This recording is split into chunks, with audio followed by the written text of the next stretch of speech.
Cum să începem mai bine noul an decât vorbind despre acest serial fenomen? Că să las lucrurile clare de la bun început, actorul Mert Ramazan Demir este o revelație în acest rol și părerea mea strict personală este că el duce greul acestui serial. Interpretarea acestui copil este fenomenală, e imposibil să nu rămâi impresionat de dezlănțuirea efectivă a lui, chiar și în momentul în care a avut piciorul luxat. Asta nu înseamnă că restul actorilor ar fi slabi, doar că Mert Ramazan are scene mult mai complexe. Acum să trecem strict la personaje.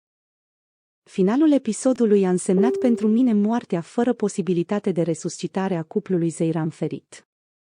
Atunci când într-o relație se spun anumite cuvinte și sunt făcute anumite fapte peste care e imposibil de trecut, relația e iremediabil compromisă.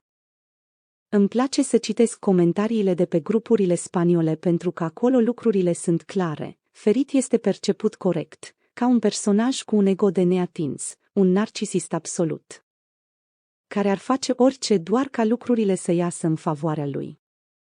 La noi lucrurile nu stau chiar așa, încă sunt persoane care dau vină pe Zeiran, conform principiului că, dacă bărbatul înșală, sigur femeia nu îi oferă ce are nevoie, și dacă bărbatul lovește, sigur femeia a făcut ceva că să merite.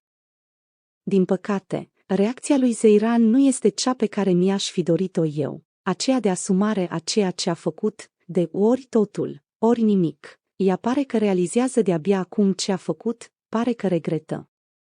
De parcă nu ar fi pe deplin responsabilă de faptele ei. Văd-o Zeiran în derivă, complet pierdută, ea nu avea ce să caute cu Gulgun, odată ce a dat foc trecutului, pare că nu știe exact ce vrea. Că nu se aștepta deloc la atacul corhanilor cu artileria grea. Pare surprinsă de trădarea surorii, care a făcut front comun cu Ferit, ceea ce îmi lasă un gust amar. E dovadă clară că Zeiran a făcut totul sub impulsul furiei, de altfel și recunoaște acest lucru, și pentru asta eu nu pot să o admir. De la Ferit mă așteptăm la orice, dar nu înțeleg doamnele care încă îi caută scuze. Ok, să admitem că relația lui cu Zeiran poate fi discutată. Dar cum putem scuza un bărbat care intră ca un taur în târâu în studio de televiziune, urlă, sparge tot și lovește prezentatorul emisiunii? Unde trăim? E de neconceput ca o familie să aibă o astfel de putere încât aceste comportamente să fie trecute cu vederea. În asta și constă ironia situației. Bunicul Halis plânge de rușinea a ceea ce a spus Zeiran, dar nimănui nu este rușine de atitudinea lui Ferit. Să nu uităm că înainte de Zeiran apăreau regulat poze cu playboyul. Acum au apărut pozele cu el împreună cu Pelin gravidă, iar ceea ce s-a întâmplat la nunta Sunei s-a aflat, cu siguranță. Dar nimic nu e mai rușinos decât emisiunea lui Zeiran.